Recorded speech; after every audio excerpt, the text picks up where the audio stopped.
Hi, everyone. Thanks so much for joining us for our conversation today on fostering anti-racist culture and how to start at the top.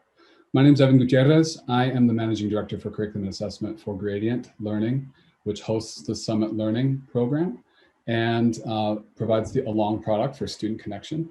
I'm here with Huet Senghor, who is the CEO and founder of the Black Teachers Collaborative. In our conversation, in preparation for this, this discussion, we were really excited by the particularity of how we are working in equity spaces, the communities that we've worked in, the theory of action. And we thought it would be a great place to start in spirit of this discussion to encourage leaders to be thinking about the communities and the strategies that they're employing. So as part of our introduction, we will also talk a little bit about the grounding of our work and the way that that is manifesting in the communities that we serve. So Huet, if you would start with an introduction, I will follow suit, and then we'll get started with our questions for today. Sure. Thanks so much for having me, Evan. Really excited about this conversation. So yeah, I am the founder and CEO of Black Teacher Collaborative. Black Teacher Collaborative focuses on the training and development of Black teachers, leveraging a pedagogical framework that is centered on the concept of Black liberatory education, which is sort of embodied in the idea of education as a vehicle for liberation for Black people here in America. The work centers sort of from an ideological standpoint on this idea of self-determination as found in Black nationalist, Black power movements coming out of the 60s and 70s. And we focus our work in Black schools. And so primarily work in the Southeast, currently working specifically in Atlanta, Louisiana, and Baton Rouge.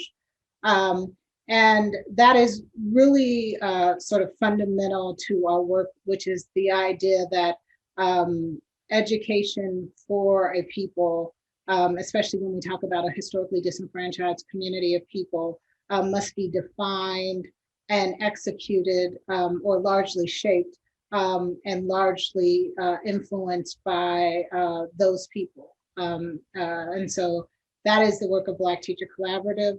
We've been around for about 4 years. Thanks so much for that introduction, Huet.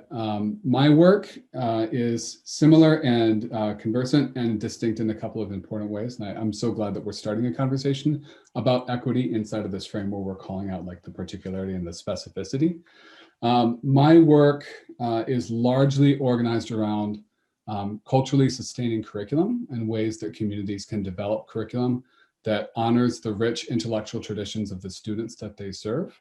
That is at the intersection of the scholarship of people like Gloria Ladson-Billings and Django Paris, which services the need for there to be schooling and pedagogy that supports the life ways and ways of knowing that students from the communities that students come from.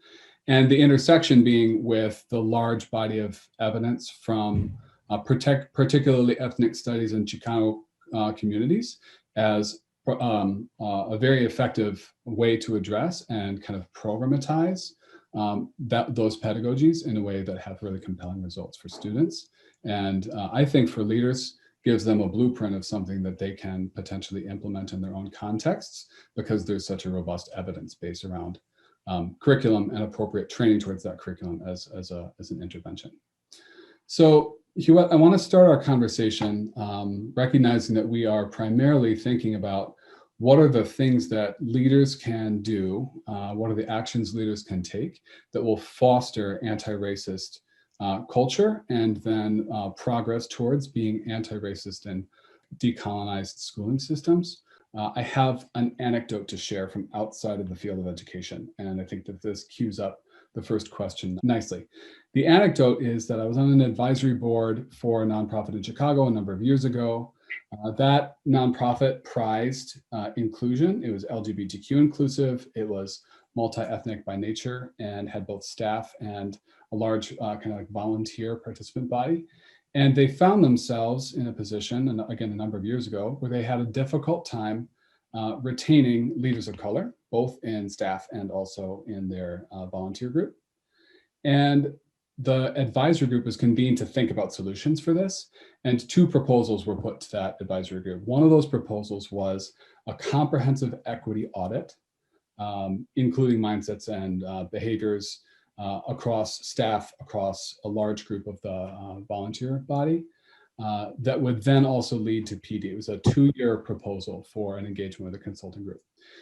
It was also true that a proposal came to the group saying, identifying that there was compensation inequity, such that leaders of color in that organization were compensated substantively less than their white counterparts, and that we could address that inequity in compensation, and ironically, that the two proposals cost roughly the same amount of money.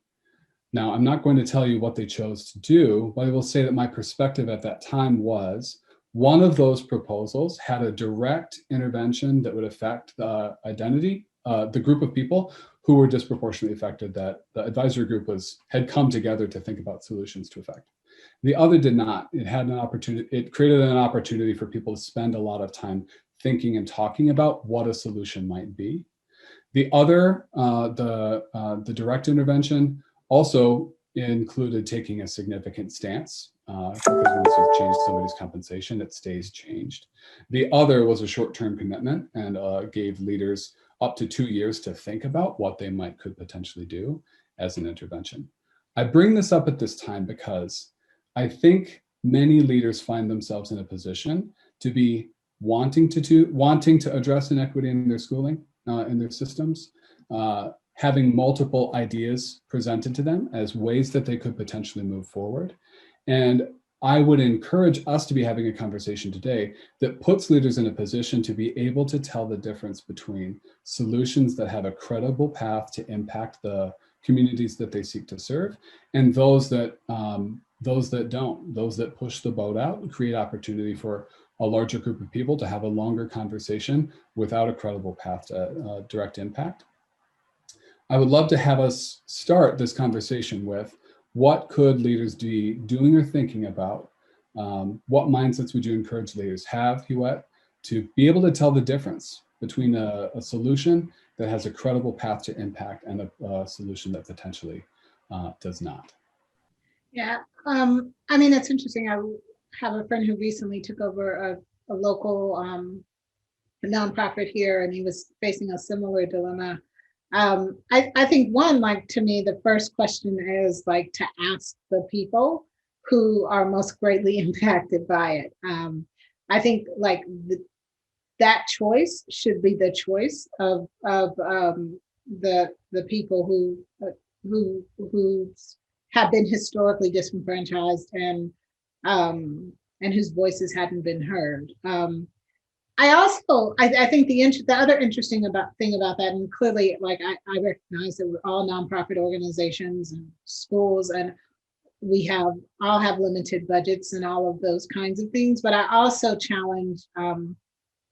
would also challenge them to think about a way to also do the other work. But I mean, I think without question, the quickest answer is that the first step in giving up power is to recognize that decision should be the decision of the community that has been, if you will, victim to the inequity.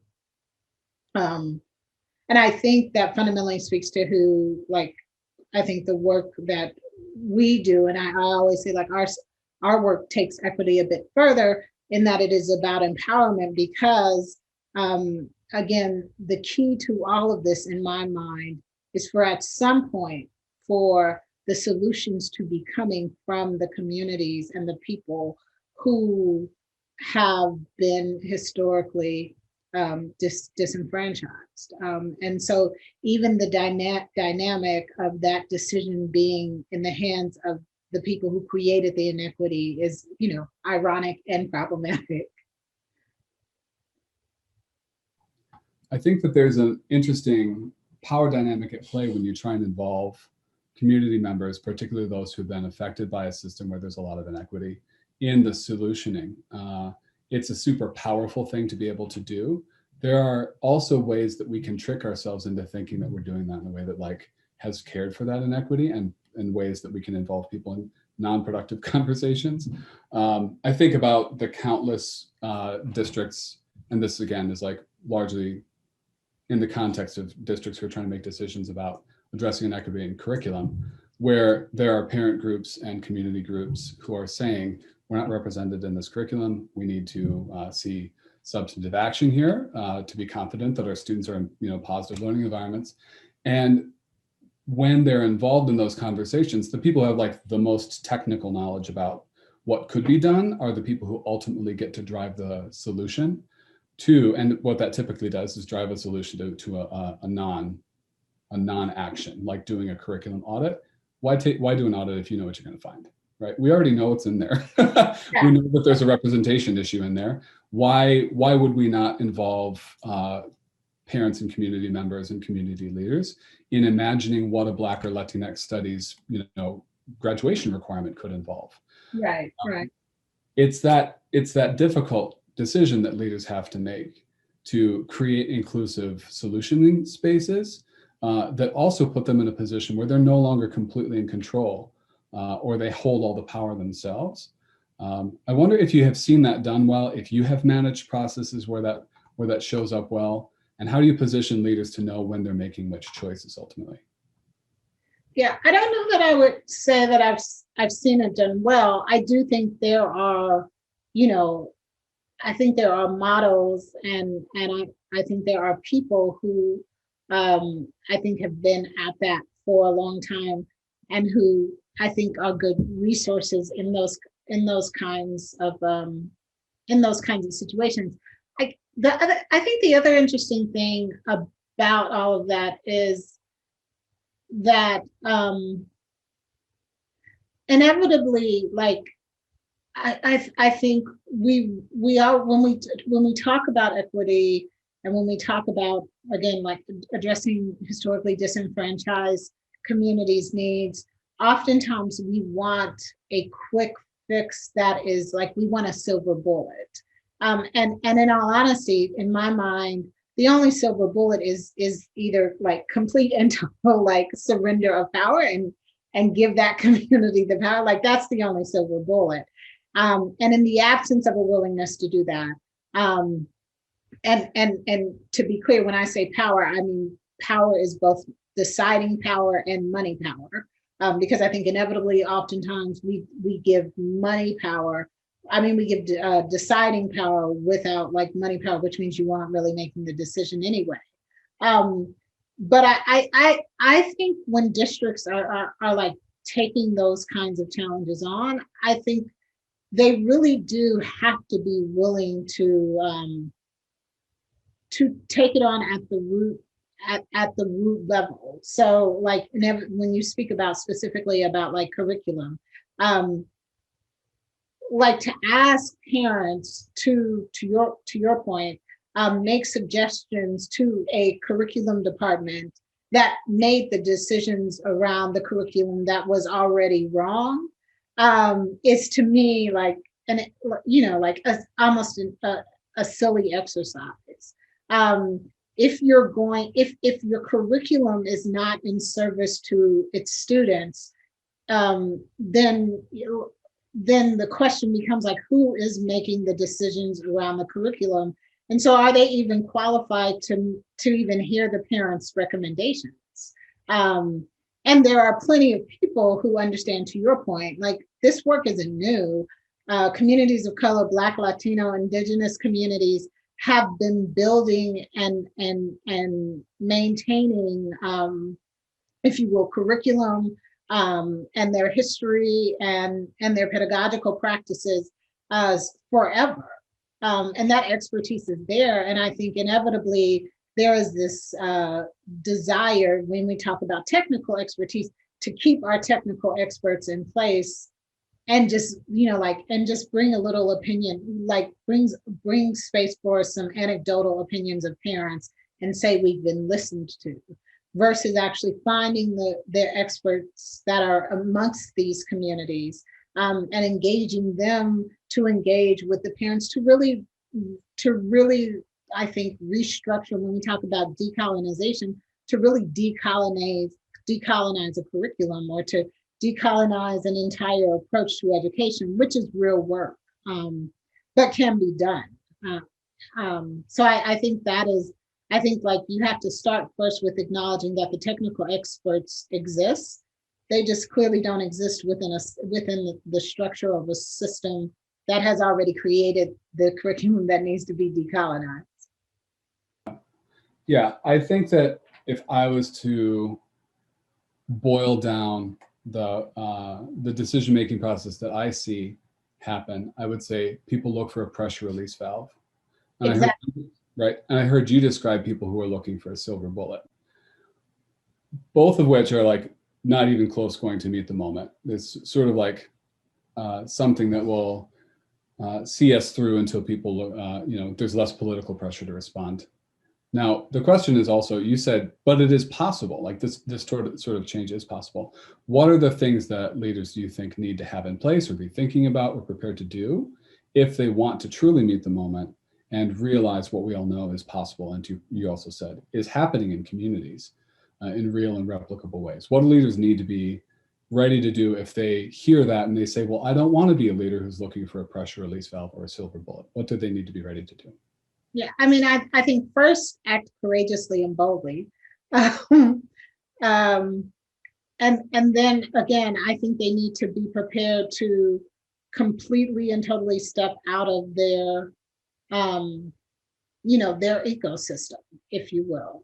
I think they need to be prepared to take off their expertise hat and give that over to someone else. And I say this really cautiously, because I think oftentimes you talk about the pressure relief valve. I think oftentimes the pressure relief valve is this, like, let's have a conversation with parents and then let's put a couple of things in place.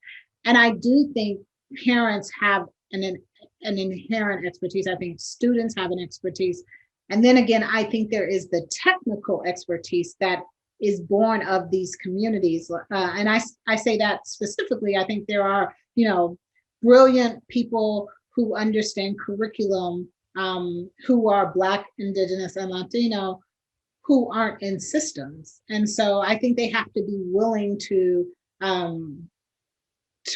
really, again, like, hand over the expertise to someone who they are perhaps not familiar with, who doesn't already fit within their community, because inevitably, again, if this work has to be done, then your community is not, if you will, wide enough and broad enough to represent the needs of Black, Latino, and Indigenous and other children of color. And so you have to, I think, be willing to bring in outside voices that are not within your comfort zone. And in some cases, in many cases, parents are a part of, again, Black, Indigenous, Latino, and other communities of color. Parents are oftentimes a part of that, like, community that is not a part of your community.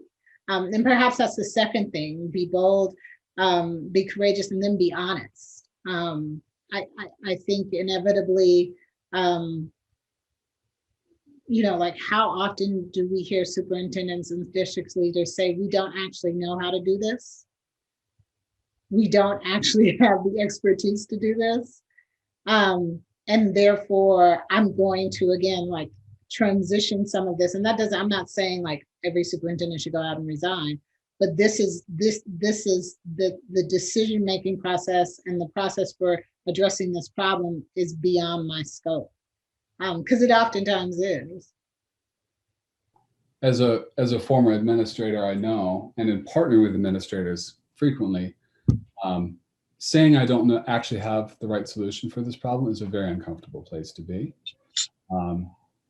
We get to these positions because we can fix problems, and the willingness to acknowledge that we don't necessarily have the right expertise to fix a problem quickly is very, very uncomfortable. And at the same time, and this cues up our second question, which is, if those are the mindsets or understandings that people have to have in place to affect change, what are the tactics? What are the how we approach the problems that position them to be able to make good use of those mindsets? I have had very little success with leaders who wanted to get everybody on board with a solution before they actually put one foot in front of the other. And so building buy-in across a large group of people about how you're going to solution makes like small iterative improvements, learning about something you don't know how to do, trying something and failing at it, very, very difficult. And in my experience, when leaders are willing to go, I mean, the adage is you go slow to go fast. And I would describe go slow to build a huge base of support, which is very frequently very difficult. Also puts you in a position to not be able to try small and fail. My counter would be to go small in order to go fast. Work with whoever is willing to work so that you can try things and fail at them. You can iterate on a practice or a curriculum or whatever. You can bring in outside expertise and not have that effort be so high stakes that everybody has to be successful or the whole thing is a wash. Because we do have to learn how to engage in this participatory design in a way that that moves the needle. And in order for us to be able to move the needle, we have to be willing to fail small over and over again until we can surface some practices that work well.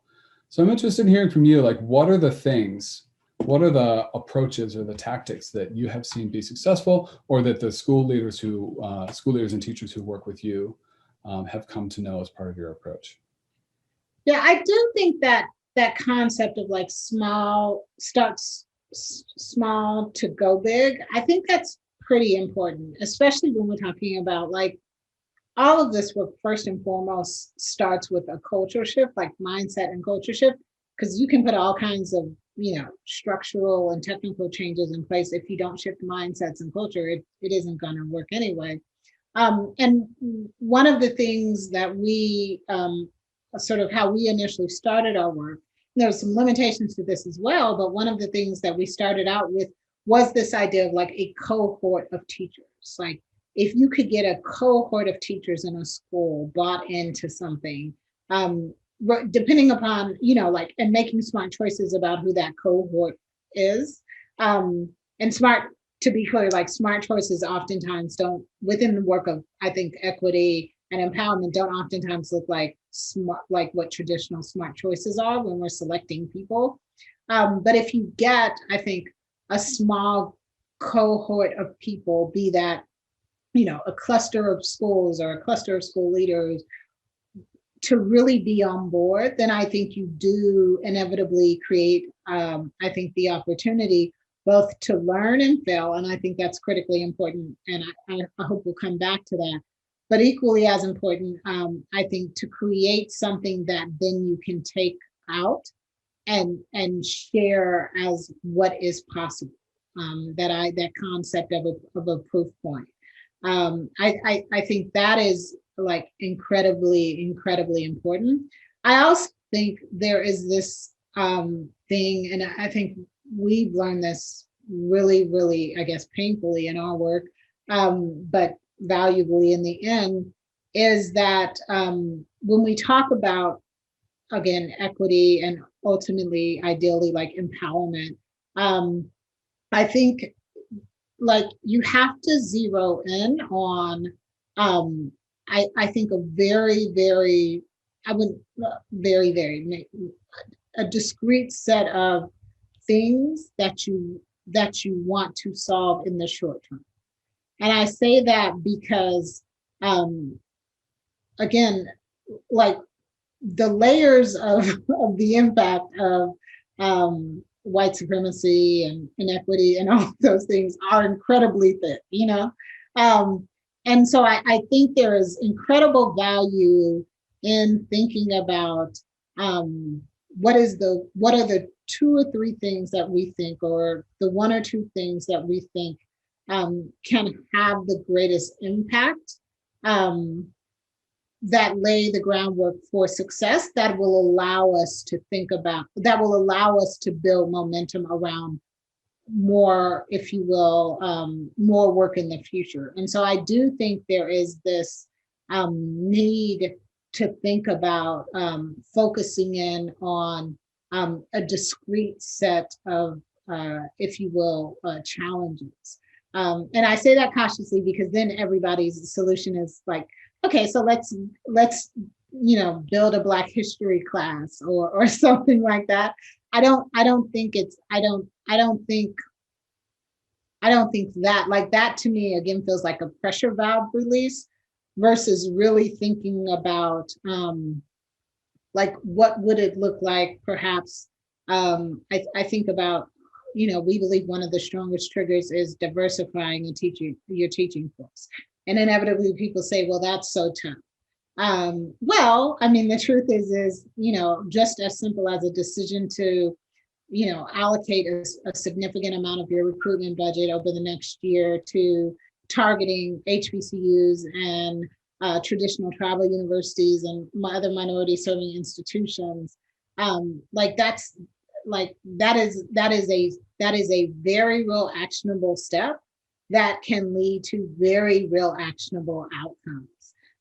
And so I think you have to identify, one or two things that you think really get at root cause, and then think about the easiest from the standpoint of, if you will, the most immediate step that can be taken to begin to make change on that root cause.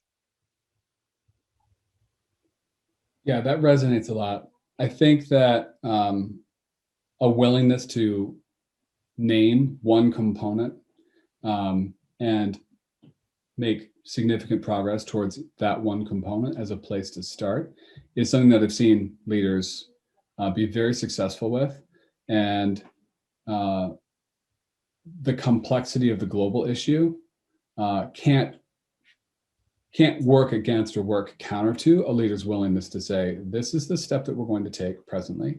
And this step we believe is going to have a direct impact in these ways. When I was working with a network of schools in Chicago that started by Latino community organizers, continues to serve to this day, probably 98% Latinos, that there were a lot of things, including teacher mindsets and belief about that community, some educators not being from that community, a host of home-based issues, accountability systems in the city that were working counter to equity for students from those communities. That when we were talking about the interrelatedness of all those issues, it's very easy for decision makers to become overwhelmed. And the thing that we were able to attach to was, there is a lot that is outside, and this was specifically working with curriculum designers, there are a lot of things that touch this issue that are not so close to our locus of control. But at the end of the day, if it's still in 2020, virtually impossible to teach Latino history well, that's on us. We can put a stake in the ground and walk in that direction, yeah, and recognize that it will have, like, it will not become like unrelated from these other things.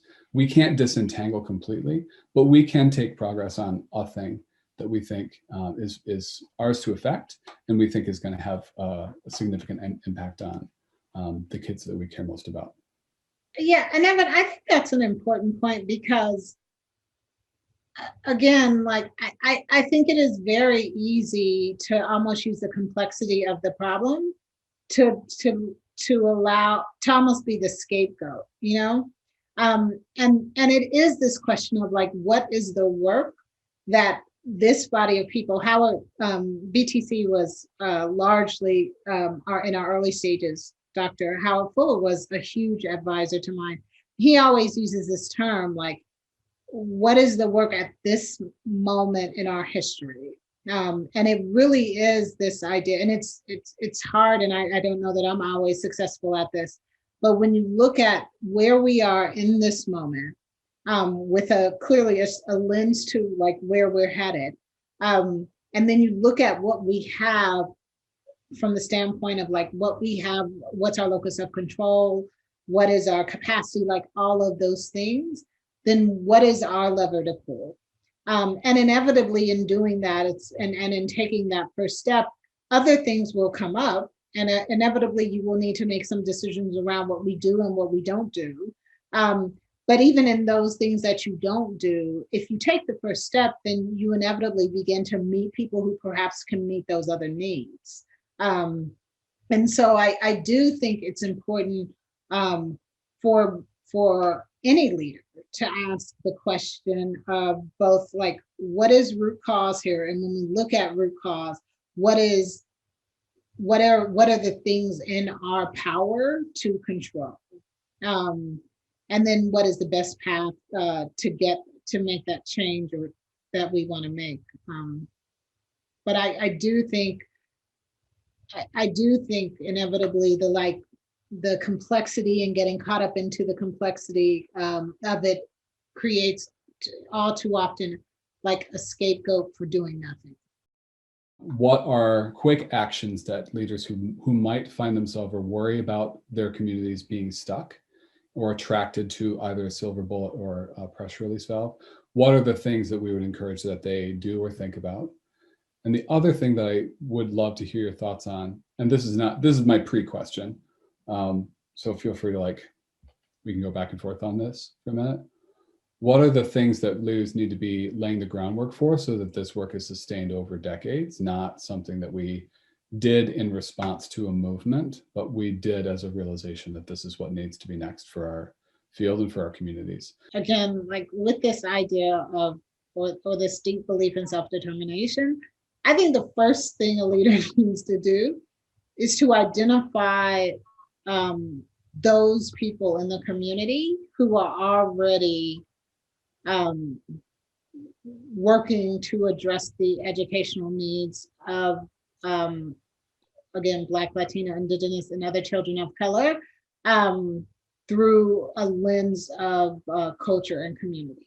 To learn more about Black Teacher Collaborative, please go to blackteachercollaborative.org, and we are on Instagram. Thank you.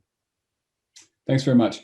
And if you want to learn more or engage in culturally sustaining curriculum design, Gradient Learning runs cohorts regularly where we receive proposals from the community, identifying ways that we could be or work with teachers to build projects and units that reflect the histories and narratives that have been excluded from traditional curriculum.